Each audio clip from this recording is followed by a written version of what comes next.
Okay, welcome आप सभी का भाई। और आज अपन आगे एक तो अलवा के बारे में डिस्कस करेंगे। और नेक्स्ट जो मेंबर है वो भी काफ़ी इम्पोर्टेंट रहेगा। तो होपफुली अपन जैसे उडोगोनियम है उससे, क्योंकि आपके एग्ज़ाम के हिसाब से बात करें तो चार पांच बातें होती हैं, बस वही पूछी जाती है। बट अपन को तो थोरली देखना ही है। तो पहले तो बात करते हैं अपन अलवा की। तो वैसे तो क्या है कि अलवा को बेसिकली दो एंगल से आपको पता होना ही चाहिए। एक तो होता है कि इसका जो थैलस है वो पैरेन्काइमेटस होता है, ठीक है। जैसे आप दूसरी साइड से एक क्वेश्चन आता है, वो शूडो पैरेन्काइमेटस का आता है ना, या पॉलीसाइफोनस कंडीशन का पॉलीसाइफोनिया का आता है। और एक चीज़ आती है इकोनॉमिक पर्पज़ के हिसाब से, जैसे आप एल्गी को मतलब एज ए फूड यूज़ करते हैं, तो अलवा है वो एज ए फूड भी खाया जाता है। तो मतलब एक समुद्री सलाद के रूप में ये कंज्यूम होता है। दूसरा क्या है कि इसका थैलस है वो अब तक आपने जो मेंबर पढ़े हैं उससे बहुत डिफरेंट है ना। वहाँ पे आपको पैरेन्काइमेटस नहीं मिला था, यहाँ पैरेन्काइमेटस थैलस आएगा। तो ये इसकी इम्पोर्टेंट बात है। चलिए अपन आगे बढ़ते हैं। The members of this order have uninucleate cell which in structure are similar to those of Eurythrics। कि इंडिविजुअल जो सेल है वो यूरोथ्रिक्स जैसी होती है ना, but divide in more than one plane. देखो जहाँ भी आप एक से ज़्यादा प्लेन्स में सेल्स को कट ऑफ करेंगे तो फिर क्या है कि जैसे परत बनने लग जाती है। और परत के अंदर क्या होता है कि लंबाई, चौड़ाई और मोटाई, ये तीनों चीज़ें होती हैं। तो वो पैरेन्काइमेटस स्ट्रक्चर होती है। तो थैलेसिस का पैरेन्काइमेटस होता है। The thalli are sessile and generally attach to the substratum. और वो मेनली क्या है कि सबस्ट्रेटम से अटैच रहते हैं। Good evening. हाँ, asexual reproduction by the formation of asexual spore, जिसको अपन माइटोस्पोर्स बोलते हैं ना, ठीक है। और ये यहाँ पे absent है फीचर।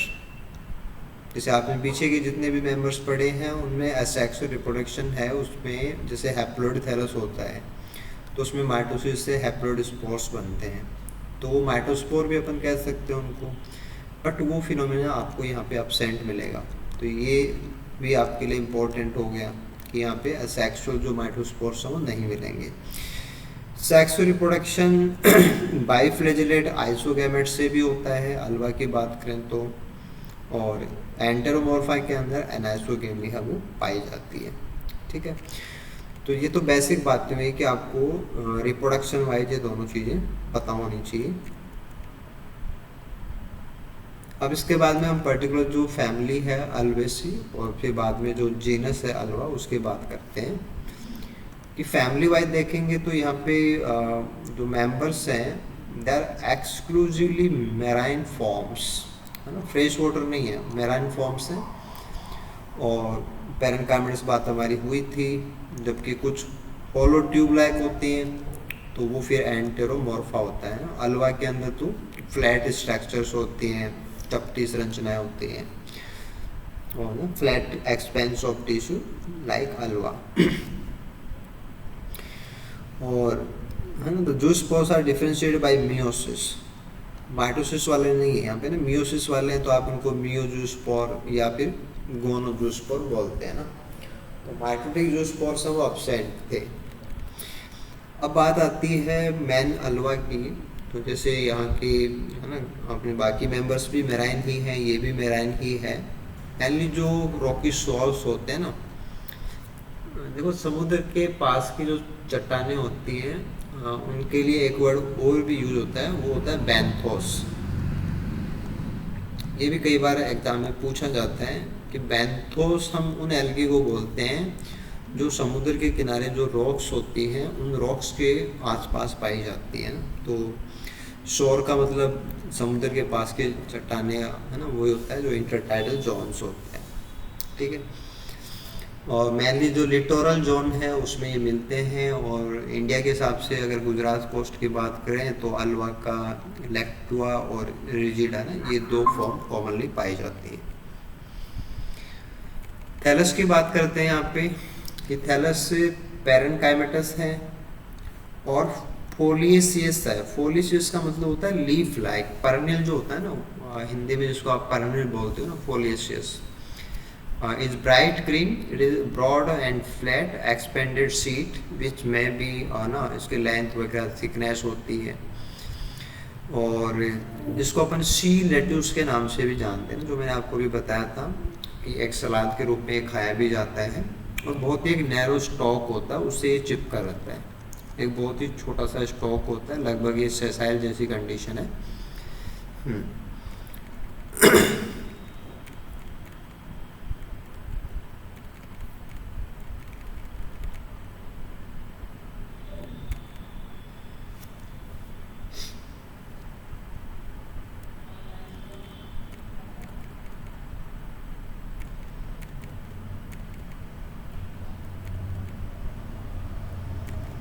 देखो रिप्रोडक्शन वाइज अगर हम देखेंगे तो जो बातें हमने अभी पहले की है कि गैमेटोथैलस reproduce asexually as well as bisexually. Asexual reproduction take place entirely by vegetative methods. तो यहाँ पे जो माइटोस्पोर्स बना रहे थे वो नहीं है, है ना, फ्रेगमेंटेशन वगैरह है वो सब तो आपको यहाँ पे मिल जाएंगे। और अल्वा जो कि हैप्लॉइड थैलस है, और इसमें जो डिप्लॉइड थैलस होते हैं ना वो भी पाए जाते हैं, sporophyte plant. The former are concentrated with the sexual reproduction and later is with the sexual spores. देखो जो थैलस इसका हैप्लॉइड होता है ना, हैप्लॉइड वाला, उसको अपन गैमेटोफिटिक थैलस बोल सकते हैं। जो डिप्लॉइड वाला है उसको अपन स्पोरोफिटिक थैलस वो बोल सकते हैं। और मियोसिस वगैरह है वो स्पोरोफिटिक में ही होगी, है ना, तो वहीं पे आपको मियोस्पोर्स, मियोजूस्पोर, गोनोस्पोर ये सब मिलेंगे।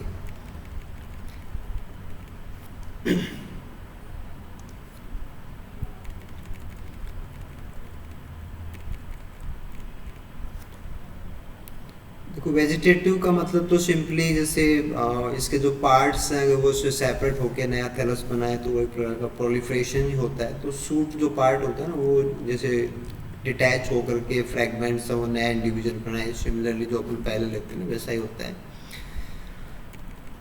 सेक्सुअल रिप्रोडक्शन की अगर आप बात करेंगे तो सेक्सुअल और गैमेटोफिटिक प्लांट्स जो होते हैं ना look like and produce gametes that look like they are really of two mating types. तो जो यहाँ पे जो थैलस होते हैं जहाँ पे गैमेट्स के फॉर्मेशन होते हैं वो दिखने में लगभग एक जैसे होते हैं। और the behaviour of gametes at the time of fusion, है ना, और ये आपको लास्ट तक मिलेगा। Gametes from the same thallus और from sexual plants of the same kind, है ना, वो आपस में फ्यूज हो सकते हैं। Fusion take place only between gametes coming from the two different kinds of thalli. तो इसको अपन बोलेंगे हेट्रोथैलिक, कि फ्यूजन हमेशा ही दो डिफरेंट मैटिंग टाइप्स के जो थैलस होते हैं उनके बीच में होगा। एक ही थैलस के दो गैमेट या एक ही नेचर के दो जो थैलस हैं उनके गैमेट्स आपस में फ्यूज नहीं होते। तो all species of Ulva are heterothallic. तो यूनिक जो चीज़ें होती हैं ना वो आपको बस यहाँ से पिक करनी है। गैमेट्स की बात करेंगे मोस्टली हैं वो आइसोगैमस ही हैं, लेकिन जो लोबाटा स्पीसीज है वहाँ पे आपको एनाइसोगैमस कंडीशन भी मिल जाएगी। तो हेटेरोथैलिक कंडीशन है, आइसोगैमस है ना।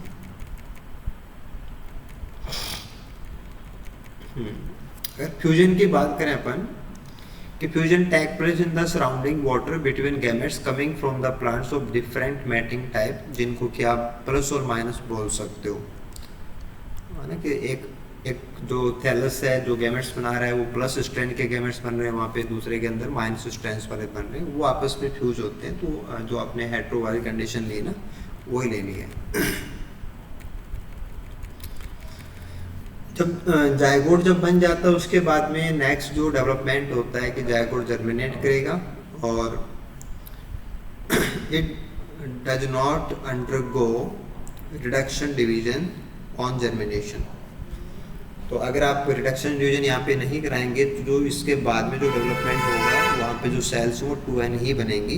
तो by repeated transfer division which are all meiotic a single direction results in a simple filament resembling like Ulothrix, जो आप यहाँ पे देख रहे हैं। तो जैसे 2n जो जायगोट बना है ना वो बार बार डिवाइड करेगा एक ही प्लेन के अंदर और उससे फिर फिलामेंट बनेगा और ये फिलामेंट दिखने में बिल्कुल यूलोथ्रिक्स जैसा है, लेकिन यूलोथ्रिक्स का फिलामेंट है वो हैप्लॉइड होता है और ये डिप्लॉइड है क्योंकि माइटोटिकली बना हुआ है। और ये बिल्कुल होल्ड फास्ट से, जैसे नीचे वाली सेल है उसको अपन होल्ड फास्ट बोल सकते हैं, but by nature it is diploid. इसके बाद में जो फर्दर डेवलपमेंट है, during further growth of the cells of the filament divide both by transfer and vertical division the 3 dimension resulting in bread like flat expanse of tissue और it is the sporothallus. बाद में इसमें जो हर एक plane है उसमें division होंगे और बाद में ये चपटा हो जाएगा और बिल्कुल से फ्लैट स्ट्रक्चर में आ जाएगा, उसको अपन स्पोरोथैलस बोलते हैं। तो ये जो आपके पास टर्म आया है स्पोरोथैलस, क्योंकि थैलस तो अपन नॉर्मली बोल देते हैं, स्पोरोथैलस का मतलब हो गया 2n थैलस है। तो वैसे इसका जो मेन गेमेटोफाइट था वो तो हैप्लॉइड होता है, but after zygote formation diploid condition maintain हो जाएगी एंड जायगोट के अंदर मियोसिस नहीं होती है, इसलिए जो थैलस बनेगा जस्ट बाद में जर्मिनेशन से वो डिप्लॉइड होगा, उसको आप स्पोरोथैलस बोल रहे हैं। The blade like sporothallus of Ulva resemble the parent gametophyte, है ना, बट वो डिप्लॉइड नेचर का होता है। जो गेमेटोफाइट थैलाई होते हैं ना वो हैप्लॉइड नेचर के होते हैं। ठीक है, क्रोमोसोम नंबर से तो अपन को कोई मतलब नहीं है, ये चीज़ नहीं पूछी जाती, बट ये कि हाँ इसमें जो थैलस है वो गेमेटोफिटिक थैलस और स्पोरोफिटिक थैलस है वो बिल्कुल एक जैसे होते हैं, बट स्पोरोफिटिक थैलस को अपन स्पोरोथैलस बोल रहे हैं और ये जायगोट के माइटोटिक डिवीजन से बनता है। इसके बाद में यहाँ पे स्पोर बनेंगे तब रिडक्शन डिवीजन होता है, this is the production of meiospores. कि reaching maturity the diploid sporophyte जो थैलस था वहाँ पे प्रोड्यूस होंगे जूस्पोर जो कि रिडक्शन डिवीजन से बन रहे हैं, है ना, फ्रॉम 4 to 8 क्वाड्रीफ्लैजिलेट जूस्पोर्स, है ना, जो बिल्कुल गैमेट्स के जैसे ही दिखते हैं बट वो मियोसिस से बने हैं, तो आप उनको मियो जूस्पोर गोनो जूस्पोर बोलेंगे। और मियोसिस हो गई है तो ये कैसे होंगे, हैप्लॉइड होंगे। तो यहाँ गैमेट्स भी हैप्लॉइड होते हैं, जूस्पोर भी हैप्लॉइड होते हैं, लेकिन गैमेट्स का फॉर्मेशन है वो हैप्लॉइड थैलस जो कि मैन थैलस होता है उससे होता है, और जूस्पोर का फॉर्मेशन जो स्पोरोथैलस जो कि डिप्लॉइड होता है उसमें मियोसिस से होता है। बाद में डेवलपमेंट है वो बिल्कुल उसी प्रकार से है कि यहाँ पे वापस वैसे ही फिलामेंट बनेगा जो यूलोथ्रिक जैसा ही दिखता है, फिर हर एक प्लेन के अंदर डिवीजन होंगे और वापस से फ्लैट स्ट्रक्चर वो बन जाती है। तो थोड़ा सा जो इसका थैलस है ना उसमें आपको 2 टाइप मिल रही हैं, एक गैमेटोफिटिक जो पूरा हैप्लॉइड है उसमें गैमेट्स बनेंगे, और उसके बाद में जायगोट से बाद में स्पोरोथैलस बनता है, फिर उसमें आपको मियोसिस करवाना है।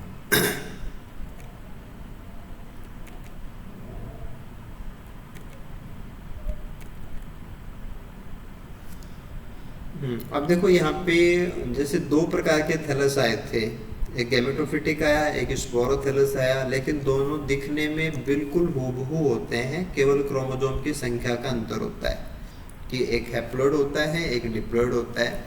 तो अगर 2 थैलस हों और दोनों दिखने में एक जैसे हो, मॉर्फोलॉजिकली सिमिलर हो, तो अपन इसको बोलते हैं आइसोमॉर्फिक या होमोलोगस। और the life cycle of Ulva which is characterised by the sporogenic meiosis, है ना, बाकी तो जायगोटिक होती है, यहाँ पे स्पोरोजेनिक मियोसिस है। Distinct alternation of 2 vegetative individual, एक गैमेटोफाइट है और दूसरा स्पोरोफाइट है, और ऐसी अल्टरनेशन ऑफ जनरेशन को अपन बोलते हैं डिप्लोबायोटिक या डिप्लोहैप्लॉन्टिक। हाँ, डिप्लोहैप्लॉन्टिक का मतलब एक फेज, आधा फेज है वो डिप्लॉयड है, आधा फेज है वो हैप्लॉयड है। तो ऐसे जो टर्म है ये भी आपको पूछे जा सकते हैं। अगर आप इसका लाइफ साइकिल आपको पता है तो कर देंगे। इसमें आप जानते हैं कि इसमें भी किस प्रकार से गैमेट्स बनते हैं, किस प्रकार से जूस स्पोर बनते हैं। तो इस फिगर को आप कवर करेंगे तो यहाँ पे आप समझ जाएंगे कि स्टार्टिंग में जैसे आप नीचे से चलिए, क्योंकि यहाँ पे ये गैमेटोफाइट है ना, मैन गैमेटोफाइट दिखाया हुआ है जो कि हैप्लॉइड होते हैं। ओके, और यहाँ पे दो डिफरेंट जो थैलस हैं उनके गैमेट्स पार्टिसिपेट करेंगे ना, एक प्लस आप ले सकते हैं, एक माइनस ले सकते हैं। फिर इनसे आइसोगैमेट्स बनेंगे जो डिफरेंट थैलस से आ रहे हैं ना, वो उनकी पेयरिंग आपने कराई, दिस इज जायगोट फॉर्मेशन। तो ये क्वाड्रिफ्लैजिलेट आपने जायगोट बना दिया। यहाँ पे 2n कंडीशन आई है। अब 2n कंडीशन है वो फर्दर मेंटेन होती है। जो 2n कंडीशन है वो मेंटेन होगी। जायगोट है वो अपने फ्लैजिला विड्रा करेगा, जर्मिनेट करेगा, एक यंग स्पोरोफाइट बनेगा। उसके बाद में हर एक प्लेन में डिवीजन होंगे, अडल्ट स्पोरोफाइट बनेगा जिसको आप स्पोरोथैलस बोला था आपने भी, वही चीज़ है ये स्पोरोथैलस। देन उसके अंदर जो स्पोर बनेंगे है ना, और जो स्पोर है वो म्यूसिस से बनेंगे। देन वापस हैप्लॉइड फेज वो आती है। तो जायगोट के बनते ही डिप्लॉइड फेज चालू हो जाती है और जो मियोस्पोर के बनने तक डिप्लॉइड फेज चलती है। तो आधा जो पार्ट है लाइफ का वो डिप्लॉइड पार्ट है और आधा जो पार्ट है लाइफ का वो हैप्लॉइड है। यहाँ पे मियोस्पोर्स बने हैं जिनको आप मियोजूस्पोर बोल सकते हो, गोनोजूस्पोर बोल सकते हो, वो जर्मिनेट करेंगे और उनसे बाद में इंडिविजुअल थैलस बनेंगे जिसको आप प्लस और माइनस बोल सकते हो। बाद में वापस वैसे अल्टरनेट ऑब्जर्वेशन आएगा। आइसोमॉर्फिक है कि यहाँ वाले थैलस हैं वो हैप्लॉइड है और आपने जो स्पोरोथैलस बनाए हैं वो डिप्लॉइड है, दिस इज 2n। लेकिन दिखने में एक जैसे होते हैं तो आइसोमॉर्फिक बोलते हैं, होमोलोगस बोलते हैं। Okay, it is clear? Yes sir. ठीक है।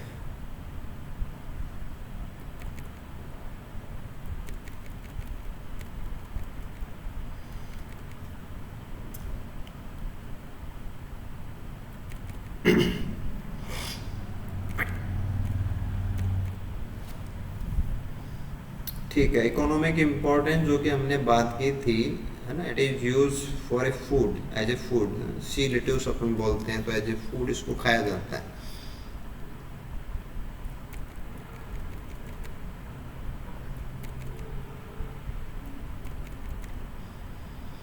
इसके बाद में दूसरा जो मेंबर है वो एंटेरोमॉर्फा है ना, वो भी इसी ऑर्डर से बिलोंग करता है। Species of Enteromorpha are essentially marine and are widespread in tropical water. In India, marine forms are of common occurrence in Madras, ये जो ओखा है द्वारका इन एरिया के अंदर।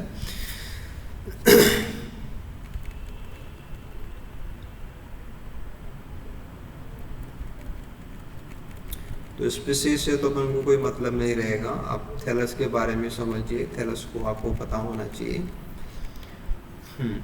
The mature thallus is dark green, hollow, tube-like। अलवा का जो thallus था वो फ्लैट था ना, फ्लैट स्ट्रक्चर था, मैट लाइक, जबकि ये ट्यूब लाइक है ना। With a wall compose of a single layer of cells. The fronds, देखो फ्रॉन्ट्स जो नाम होता है वो एक्चुअल में फ्यूफाइसी में आता है, बट जो बड़े आकार की पत्तियां या रिबन जैसी पत्तियां उनको आप फ्रॉन्ट्स बोल सकते हैं। जैसे ट्यूब्स हैं, ये फ्रॉन्ट लाइक दिखाई दे रहे हैं, fronds. The thallus is anchored substratum by the basal rhizoidal portion, तो है ना वो अटैचमेंट के काम आते हैं।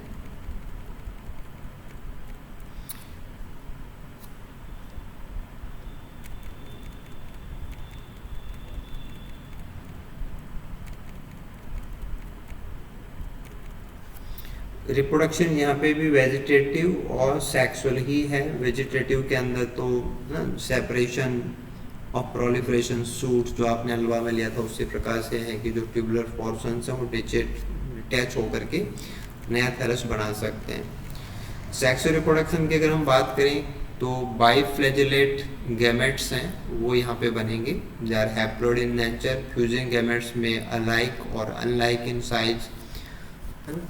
तो अगर एक जैसे होते हैं तो आइसो बोलेंगे, अलाइक है तो एनाइसो बोलेंगे।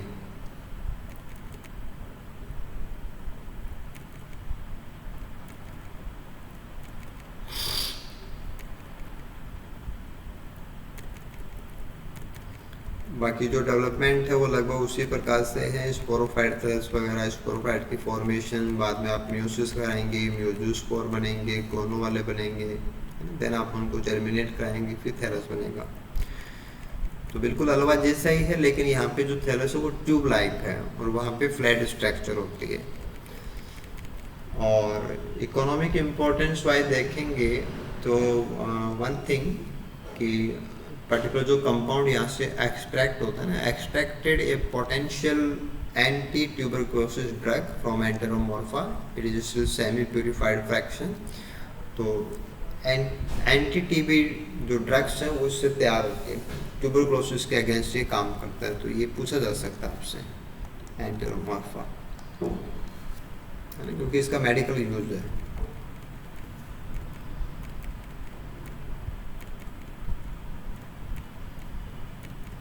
ऐसे जो विंग जो चेहरे पे झुर्रियाँ होते हैं, व्रिंकल प्रिवेंटिंग होम्योस्टैटिन, होम्योस्टैटिन जो ड्रग होती है उसके अंदर भी एंटेरोमॉर्फा है वो यूज़ किया जाता है। तो मेडिकल यूजेज है इसके मेनली।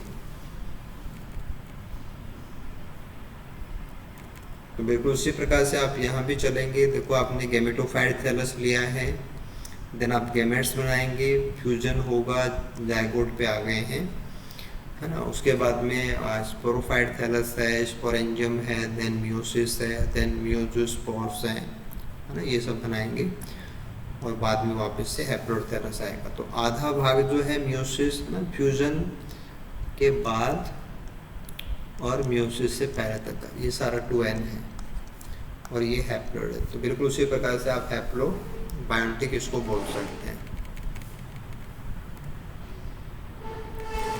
तो ये तो हो गया आपके पास अल्वा और एंटेरोमॉर्फा।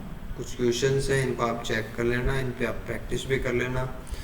जो मेन चीज़ अपने क्लास में ली हैं वो भी आप अपने नोट्स वगैरह में ऐड कर लेना। देन अपन नेक्स्ट जो मेंबर लेंगे वो है ऊडोगोनियम, वो भी काफ़ी इंटरेस्टिंग मेंबर है। और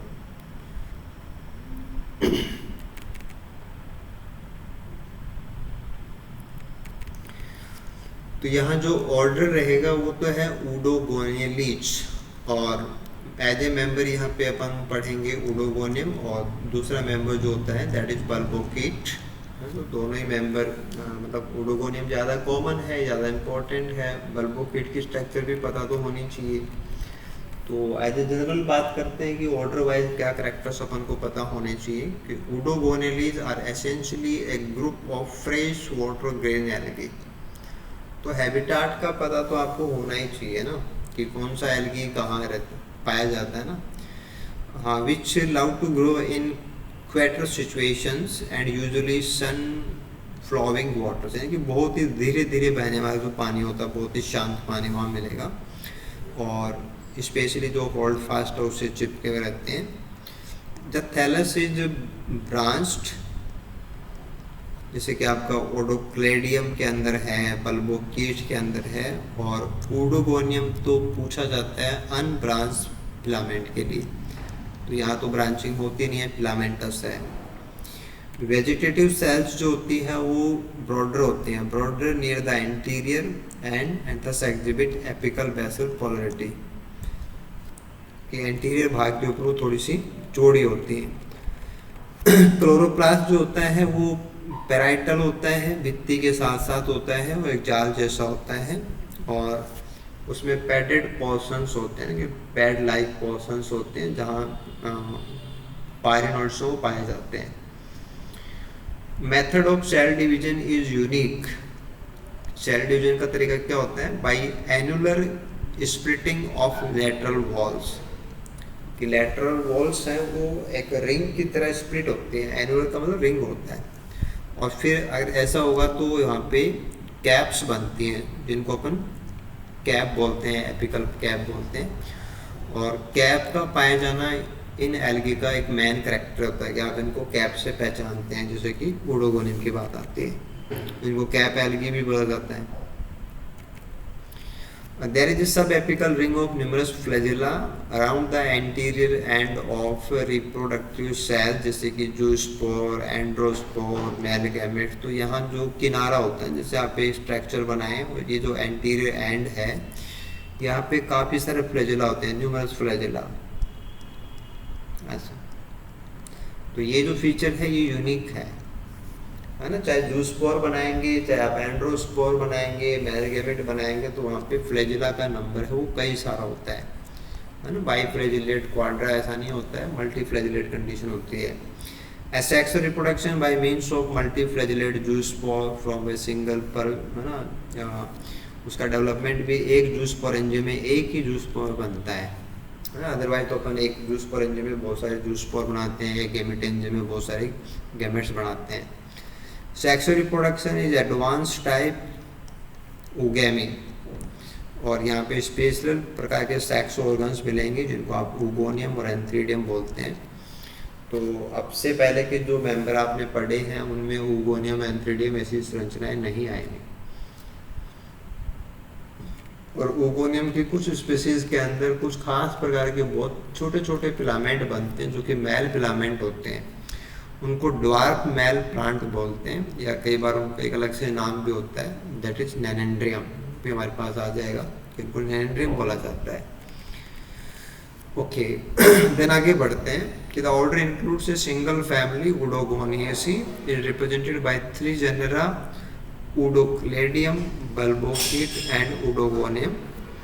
और जो ओडोक्लेडियम है वो मेनली टेरेस्ट्रियल है, हेटेरोट्राइकस थैलस होता है, और जबकि बाकी जो दोनों मेंबर हैं आपका बल्बोकिट और ओडोगोनियम वो एक्वेटिक है।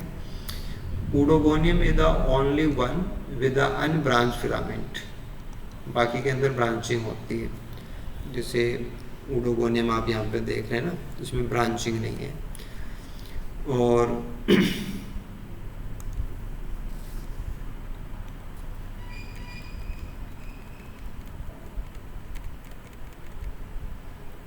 तो यहाँ साइड में तो क्या है कि देखिए ओडोगोनियम का डायग्राम बनाया हुआ है।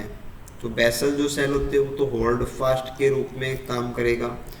उसके बाद में फिलामेंट की सेल्स हैं, सेल्स इलोंगेटेड होती है, थोड़ी सी लंबाई में दीर्घित होती है, और सेल डिवीजन जो होता है ना, उस सेल डिवीजन को यहाँ पे कुछ खास प्रकार की जो कैप्स हैं वो रिप्रेजेंट करते हैं कि जितनी बार सेल डिवाइड होती है उतनी ही यहाँ पे कैप्स बनती हैं। तो कैप्स का पाया जाना यहाँ का मेन फीचर है। जैसे यहाँ पे ओगोनियम दिखा रखा है, तो ये फीमेल गैमेटेंजियम है जिसके अंदर एग प्रेजेंट है। तो ऐसे स्ट्रक्चर ओगेमस प्रकार का सेक्सुअल रिप्रोडक्शन होने पे होता है। जैसे यहाँ पे एंथ्रीडिया दिखाए हुए हैं, तो ये मेल रिप्रोडक्टिव स्ट्रक्चर्स है, मेल गैमेटेंजिया है। तो एंथ्रीडिया और ओगोनिया आपको यहाँ ओडोगोनिया में मिलेंगे, उससे पहले ये स्ट्रक्चर्स नहीं थी, क्योंकि वहाँ पे आप आइसोगेमी या एनाइसोगेमी तक ही थे, यहाँ पे अपन ओगेमस में आ गए।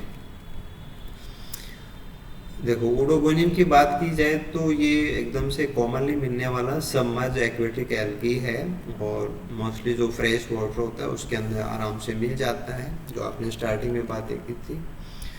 फिलामेंट की बातें अभी हमने की थी, उसी प्रकार से होल्ड फास्ट, डायजूडियल cell, filament, cap cells. Cap का पाया जाना इसका स्पेशल करेक्टर होता है।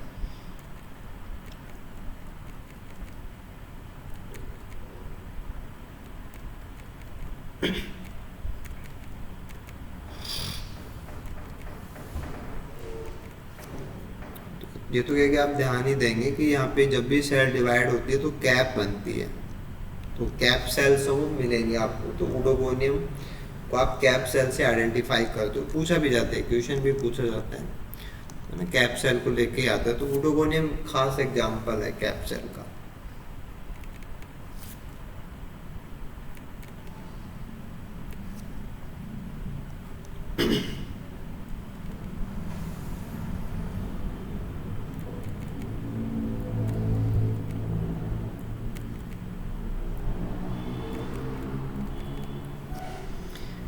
ठीक है, इसके बाद में आप रिप्रोडक्शन को चेक कीजिए। असेक्सुअल रिप्रोडक्शन जैसे कि फ्रेगमेंटेशन है, तो फिलामेंट के ब्रेक होने से ऐसा हो जाएगा, और फिलामेंट के ब्रेक होने के कई सारे कारण हो सकते हैं, है ना, कि बीच की कोई सेल अगर नेक्रोसिस हो जाए, डेथ हो जाए, या एक्सीडेंटल ब्रेकेज है, या बीच में कहीं पे कोई गैमेटेंजिया बन गया, स्पोरेंजिया बन गया, तो वहाँ की सेल बाद में ख़राब हो जाती है, तो भी टुकड़ा हो जाएगा, या एकाइनिट्स बन जाती है।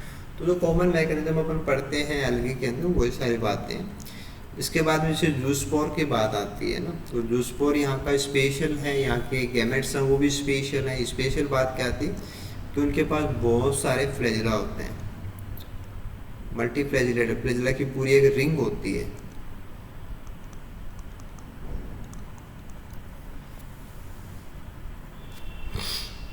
तो एक जूस पोरेंजियम के अंदर एक ही जूस पोर बनेगा। जैसे कोई भी सेल है वो एज ए जूस पोरेंजियम बिहेव करेगी, और जूस पोरेंजियम का सारा कंटेंट एक सिंगल जूस पोर बनाता है। और वो भी क्या होता है कि एक वेसाइकल में एनक्लोज होता है, वेसाइकल बाद में डिजोल्व हो जाती है और जूस पोर रिलीज हो जाएगा। लेकिन जूस पोर क्या है, मल्टी फ्लैजिलेट है।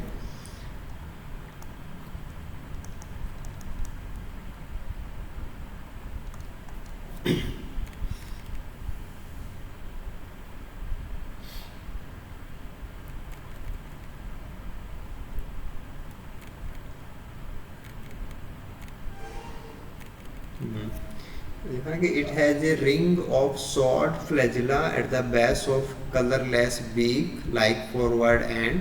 This kind of flagellation is called stephanokont. तो एक मल्टी फ्लैजिलेट कंडीशन जो कि एंटीरियर एंड के ऊपर एक रिंग की तरह मिलते हैं, तो उस कंडीशन को अपन स्टेफनोकॉन्ट कंडीशन भी बोलते हैं।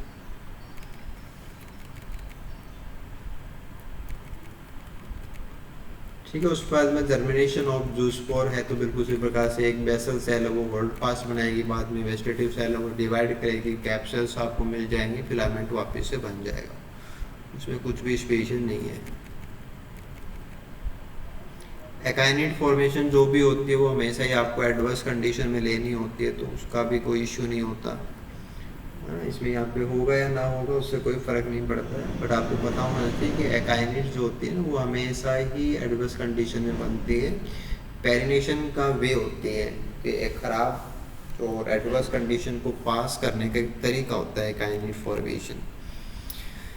इसके बाद में सेक्सुअल रिप्रोडक्शन पे आइए, और सेक्सुअल रिप्रोडक्शन में थोड़ा सा यहाँ पे कॉम्प्लेक्सिटी है वो आपको समझना चाहिए, है ना, कि Oedogonium shows mark advance over Ulothrix, कि बाकी मेंबर्स के कंपैरिजन में यहाँ पे रिप्रोडक्शन है उसमें काफ़ी कुछ एडवांसमेंट मिलेगा। एडवांस टाइप का ओगेमस प्रकार का है। द सेक्सुअल सेल्स और the gametes are not only physiologically but also different structurally, है ना। They are produce not in vegetative cell, जैसे कि आप नॉर्मल जो आइसोगैमेट्स होते हैं वो तो सेम सेल्स में बन जाते हैं, लेकिन यहाँ पे एंथ्रीडियम के अंदर मतलब मेल गैमेट बनेगा, ओगोनियम के अंदर फीमेल गैमेट बनेगा। तो गैमेटेंजिया होंगे खास प्रकार की सेल जिनको आप एंथ्रीडिया और ओगोनिया ऐसे नाम बोलेंगे। जो आप यहाँ पे देख पा रहे हैं कि जो एंथ्रीडिया होते हैं वो तो छोटी सेल्स होती हैं, जबकि ओगोनियम है वो एक बड़ा स्वोलन स्ट्रक्चर होती है, इसमें काफ़ी सारा रिजर्व फूड है वो भी एक्यूमुलेट रहता है। अब मेन जो क्वेश्चन आपसे पूछा जाता है वो आएगा यहाँ से कि डिस्ट्रीब्यूशन ऑफ सेक्स ऑर्गन्स।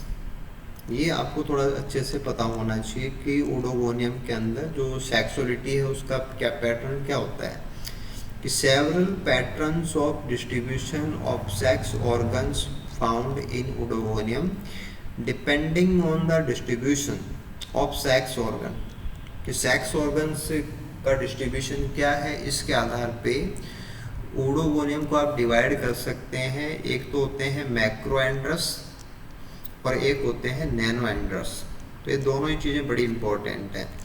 मैक्रोएंड्रस क्या होता है वो समझो पहले, कि in the macrandrous species antheridia यानी कि male gametangia occur on filaments of normal size. जैसे आपने अभी फिलामेंट देखा वो नॉर्मल फिलामेंट है, तो नॉर्मल फिलामेंट के अंदर जो एंथ्रीडिया बनेंगे वो नॉर्मल एंथ्रीडिया हैं, तो ऐसे थैलस को तो अपन बोलते हैं मैक्रो, है ना। दे में बी मोनोइशियस एंड दे में बी डायोइशियस, यानी कि मेल फीमेल एक पे भी बन सकते हैं एंथ्रीडिया ओगोनिया, और दो अलग अलग भी हो सकते हैं। अब जैसे बात करें आपकी मैक्रो एंड्रस मोनोइशियस,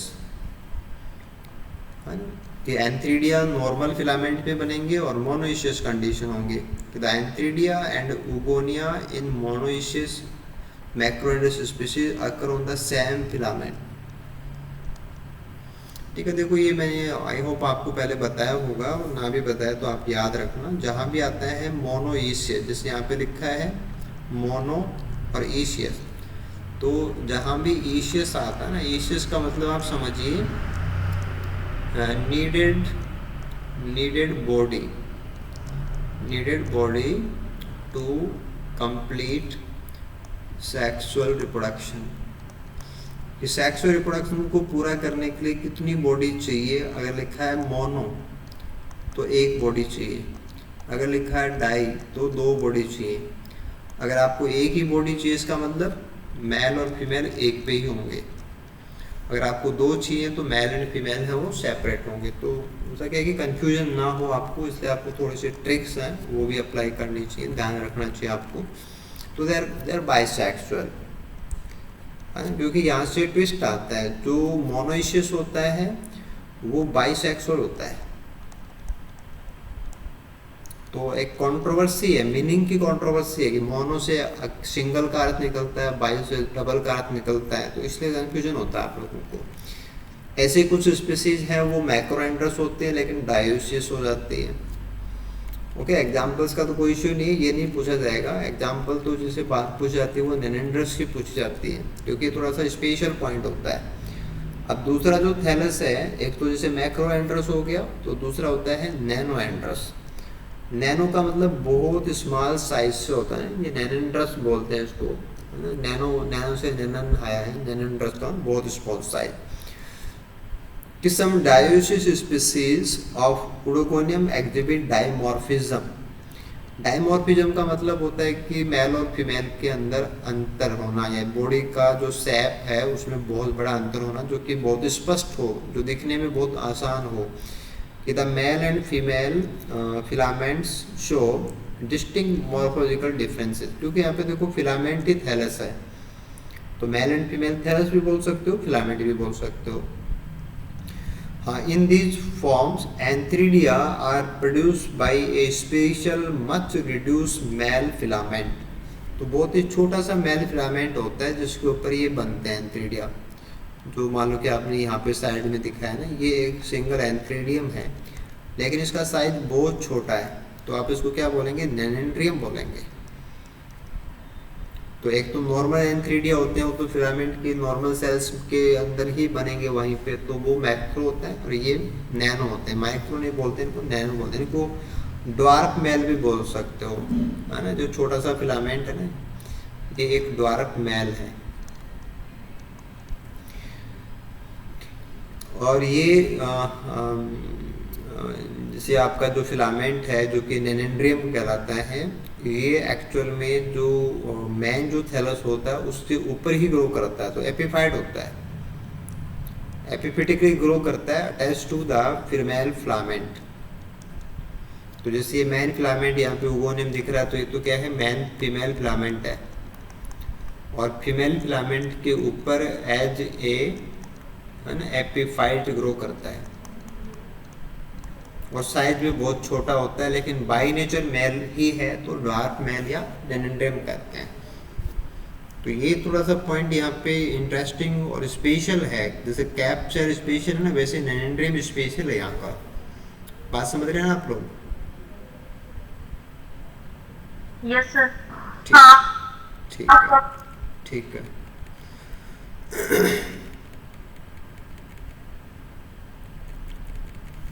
ठीक है, देखो बात वही आती है कि यहाँ पे जब आपको गैमेट्स बनाने हैं तो वो भी उसी प्रकार से, जैसे यहाँ पे आपने स्पर्म दिखाया है ना, एंथेरोजोइड है, मेल गैमेट है, तो वो भी क्या है कि मल्टीफ्लैजिलेट ही है, बहुत सारे फ्लैजिला ही मिलेंगे आपको यहाँ पे भी, जैसे आपको जूस्पोर में मिले थे ना वैसे ही।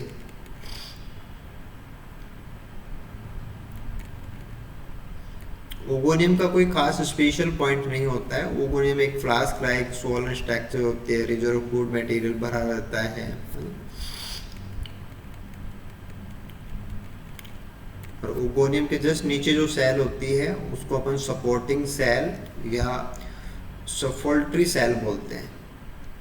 तो ये जैसे स्पेशल नाम आ जाता है यहाँ पे, तो थोड़ा सा ये ध्यान दें आप कि ऐसा कुछ नाम जैसे नेनेंड्रियम है वैसे ही है ना। सपोर्टिंग सेल तो आपको और कहीं भी मिल जाती है। आप पॉलीसाइपोनिया के अंदर भी पोस्ट फर्टिलाइजेशन चेंजेस पढ़ेंगे तो वहाँ पे भी सपोर्टिव सेल्स वगैरह होती हैं है ना। बट सपोल्ट्री सेल है, ये नाम यहाँ के लिए यूनिक है।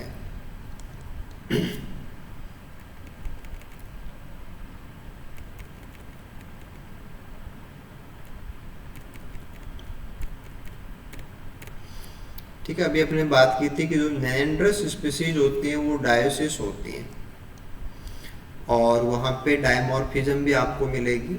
और मेल प्लांट है वो बहुत छोटा होता है, ड्वार्फ नेनेंड्रिया। और वहाँ जो स्पोर बनेंगे उनको, जो मेल गैमेट बनते हैं उनको एंड्रोस्पोर बोलते हैं, और जो स्पोरेंजिया होगी उसको एंड्रोस्पोरेंजिया बोलते हैं।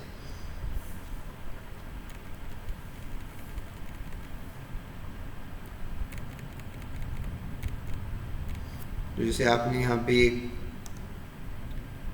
स्ट्रक्चर बनाई, ये एंथ्रीडियम बनाया आपने, तो ये एक्चुअल में एंड्रोस्पोर है और एंड्रोस्पोरेंजियम के अंदर बनता है।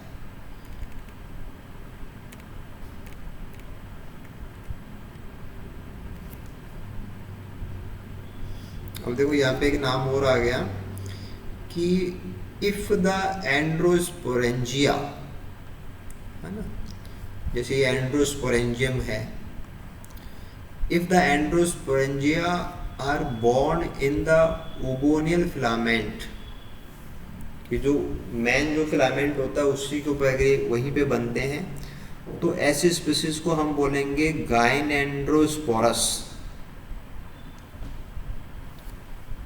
दोबारा से समझना इस चीज को कि जो एंड्रोस्पोर वाला फिलामेंट है वो ओगोनियम वाले फिलामेंट के साथ अटैच है ना, वहीं पे बनता है। तो ऐसी स्पीसीज को अपन, क्योंकि गायन का मतलब फीमेल हो गया ओगोनियम वाला, और एंड्रो का मतलब मेल हो गया, तो दोनों का मिक्सअप होता है, इसलिए हम उसको गाइनेंड्रो बोलते हैं। और इसका जो एग्जाम्पल है कॉन्केटनम, ये इसका एग्जाम्पल है ओगोनियम की स्पीसीज।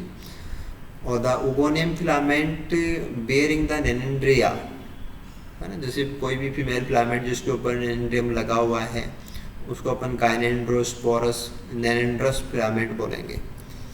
एक तो गाइनेंड्रोस्पोरस है और एक हो गया गाइनेंड्रोस्पोरस नेनेंड्रस जिसके ऊपर नेनेंड्रियम चिपका हुआ है। The species in which Androsporangia are born in a separate filament, उसका फिलामेंट ही अलग हो, नहीं वो अटैच नहीं हो, तो उसको अपन आइडियो एंड्रोस्पोरस बोलते हैं। देखो एक तो हो गया नेनेंड्रस, एक हो गया गाइनेंड्रस, एक हो गया आइडोएंड्रस। आइडोएंड्रस का मतलब तो हो गया कि एंड्रोस्पोरेंजिया वाला फिलामेंट अलग ही है। नेनेंड्रस का मतलब हो गया कि एक छोटा फिलामेंट जो कि फीमेल वाले पे चिपका हुआ है। और गाइनेंड्रस का मतलब हो गया कि एंड्रोस्पोरेंजिया और ओगोनिया है वो एक ही फिलामेंट के ऊपर है। तो गाइनेंड्रोस्पोरस, नेंड्रस या नेंड्रोस्पोरस या आइडियो एंड्रोस्पोरस है ना, ऐसे आप इनको कैटेगराइज करेंगे। तो मोस्टली जो क्वेश्चन है वो या तो नेनेंड्रियम का आता है या फिर ऐसे टर्म से इनका क्वेश्चन आता है। तो ये बस यही चीज़ इम्पोर्टेंट है, क्योंकि कैप सेल को तो अपन जान ही जाते हैं। कैप सेल तो क्या होता है कि सेल डिवीजन के नंबर को बताती है कि जितनी बार सेल डिवाइड करती है उतनी बार कैप बन जाती है।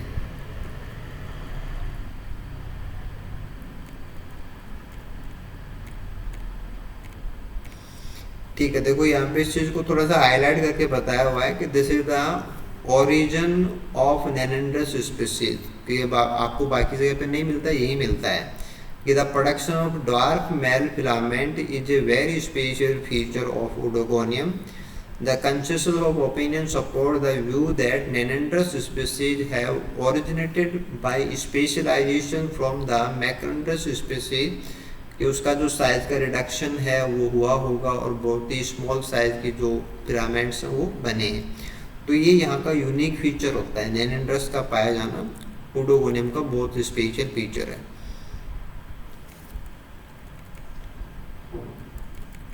इसके बाद में फर्टिलाइजेशन है, जाइगोट फॉर्मेशन है, देन आप उसमें मियोस्पोर्स बनाएंगे, देन जाइगोटिक मियोसिस कराएंगे। तो वो तो कोई बड़ी बात नहीं है, वो तो सिंपली वैसे होता है, वही चीज़ें हैं। अब आप यहाँ से इनके अल्टरनेशन ऑफ लाइफ साइकिल जो है उनको आप समझिए। देखो ये पहला डायग्राम तो है मैक्रेंड्रस मोनोइशियस स्पीसीज। तो एक नॉर्मल फिलामेंट है, मेल फीमेल है ना, वो एक ही थैलस है और वो एंथ्रीडियम भी बराबर वाला ही है, नॉर्मल वाला ही है, नॉर्मल साइकिल है ना। जैसे आपने फिलामेंट लिया तो उस फिलामेंट के ऊपर ही एंथ्रीडियम बना है, वहीं पे ओगोनियम बना है, वहीं पे स्पर्म होंगे, वहीं पे एग होंगे, वहीं पे फर्टिलाइजेशन होगा, देन oospore बनेगा, ठीक है, देन मियोस्पोर बनेंगे, देन जर्मिनेट करेंगे, वापस थैलस बनेगा। लेकिन दूसरा जो डायग्राम दे रखा है ये है मैक्रेंड्रस डायोइशियस स्पीसीज। वो मोनोइशियस का था, ये डायोइशियस का है। तो यहाँ पे दो थैलस अलग अलग आएंगे। तो जैसे आपने यहाँ पे लिया स्पीसीज लिया आपने, मैक्रेंड्रस स्पीसीज ले लिया आपने, तो यहाँ पे मेल फिलामेंट या थैलस अलग है, फीमेल थैलस अलग है। यहाँ पे एंथ्रीडियम बनेगा, ओगोनियम बनेगा, स्पर्म बनेगा, एग बनेगा, आप फर्टिलाइजेशन कराएंगे, शिनगेमी, oospore, देन मियोसिस, ठीक है। उसके बाद में जू मियोस्पोर बनाएंगे, एक मेल वाले एक फीमेल वाले। तो आधे जो थैलस हैं वो मेल फिलामेंट बनाएंगे, आधे वो फीमेल बनाएंगे। तो यहाँ पे क्या है कि बस सेक्सुअलिटी का अंतर आ गया, वो मोनोइशियस था, ये डायोइशियस कंडीशन आ गई। साइलेंट फीचर जो है वो तो आपने जो अभी बात की थी सारी वो चीज़ें आएंगी कि आपको ये बातें बिल्कुल से पता होनी चाहिए, है ना, कि अनब्रांच्ड है। अगर इसमें नहीं आया तो आप ध्यान देंगे कि अनब्रांच्ड है। कैप सेल्स की बात यहाँ पे आ जाती है, उसके बाद में मल्टीफ्लैजिलेट कंडीशन की बात यहाँ पे आ जाएगी, देन जेनेंड्रम की बात यहाँ पे आ जाएगी। ये जो लाइफ साइकिल डायग्राम जो आप यहाँ पे देख रहे हैं ये है गाइनेंड्रोस्पोरस, गाइनेंड्रोस्पोरस नेनेंड्रस का, और दूसरा है आइडियोएंड्रस का, ठीक है। तो दोनों में क्या अंतर है वो भी आप यहाँ से क्लियर कर लेंगे। जैसे कि अपन पहले वाले की बात करते हैं, दिस इज गाइनेंड्रोस्पोरस, ठीक है। अब गाइनेंड्रोस्पोरस की कंडीशन क्या है कि जैसे यहाँ पे फीमेल फिलामेंट है, फीमेल फिलामेंट के अंदर ओगोनियम बना, उसमें एग सेल बनी, वो एक नॉर्मल लाइन होगी। उसके बाद में दूसरी लाइन क्या है कि एंड्रोस्पोरेंजियम भी यहीं बनेगा, उसमें एंड्रोस्पोर बनेगा, वो जर्मिनेट करेगा, फिर फीमेल फिलामेंट बनेगा, है ना। ये जर्मिनेशन ऑन है ना, वहीं पे जर्मिनेट करेगा तो मेल फिलामेंट बनेगा, और फिर अपन उसको बोलेंगे नेनेंड्रियम, और फिर नेनेंड्रियम के अंदर बनेगा एंथ्रीडियम, एंथ्रीडियम के अंदर बनेगा स्पर्म, और फिर वापस आप वैसे ही oospore बनाएंगे, मियोसिस कराएंगे, जर्मिनेट कराएंगे। तो ये जो आपका पैटर्न आया था कि जहाँ मेन फिलामेंट है वहीं पे एंड्रोस्पोरेंजियम है, तो आपने बोला गाइनेंड्रो, गाइनेंड्रो, ठीक है ना। क्योंकि ये जो लाइन आपने दिखाई पहली लाइन ये गायनो यानी कि फीमेल की है और दूसरी लाइन मेल की है। तो एक ही थैलस है, उसी थैलस के ऊपर ओगोनियम बनता है और उसी के ऊपर एंड्रोस्पोरेंजियम बनता है, तो अपन इसको बोलेंगे गाइनेंड्रोस्पोरस, ठीक है। अब जैसे दूसरा है वो है आइडियोएंड्रोस्पोरस, तो वहाँ सेपरेट हो जाएगा। तो देखो यहाँ पे आपका गाइनेंड्रोस्पोरस फीमेल फिलामेंट है और एक आपका एंड्रोस्पोरेंजियट फिलामेंट है, ये दोनों सेपरेट हैं, अलग अलग है। अब जो गाइनेंड्रोस्पोरस है उसके ऊपर आपने बनाया ओगोनियम, है ना, उसमें एग बनाया, और दूसरी साइड में एक डिफरेंट फिलामेंट है ना, उसमें एंड्रोस्पोरेंजियम, एंड्रोस्पोर जर्मिनेट किया, नेनेंड्रियम बना, एंथ्रीडियम बना, स्पर्म बना। तो ये जो सेपरेशन जो हो गया कि ये अलग है, सेपरेट हो गया ये। तो सेपरेट को ही अपन आइडियो बोल रहे हैं। This is audio Andros species. तो अगर फीमेल वाले से मिल गया तो गायनेंड्रो, नहीं मिला तो idioandro. Okay, hello, yes sir. ठीक है ठीक है ठीक है ठीक है। तो यही मेन बातें थी जो आपको यहाँ पे ना समझनी थी। थोड़ा सा इम्पोर्टेंट यही होता है इसका, क्योंकि इसमें लाइफ साइकिल है ना वो इन चीज़ों से थोड़ी सी बढ़ जाती है। उसके बाद में बल्बो किट है, तो आप बल्बो किट को एक बार देख लेना, है ना। वैसे तो कोई ज़्यादा स्पेशल नहीं आएगा क्योंकि उडोगोनियम से ही क्वेश्चन है वो बनते हैं। बाकी यही से बिलोंग करता है तो काफ़ी कुछ फीचर्स हैं वो मैच हो जाएंगे, आप इसको कवर कर सकते हैं। डायग्राम्स वगैरह आप कवर कर लेना, और आपको नीड लगेगी तो हम इसको एक सेपरेट क्लास में कर लेंगे। अदरवाइज आप इसको एक बार कवर कर लेना, और फिर जो क्वेश्चंस वगैरह हैं उन पे आप काम कर लीजिएगा, है ना। ओडोगोनियम को आपको थोड़ा अच्छे से तैयार जरूर से करना है, क्योंकि देखो आपका एग्ज़ाम का जो लेवल है ना उसमें जो क्वेश्चंस हैं वो मतलब ऐसे काफ़ी डीपली क्वेश्चन पूछे जाते हैं। तो आपको अच्छी अच्छी बातें जो है ना वो बिल्कुल क्लियर पता होनी चाहिए, ठीक है। Okay sir.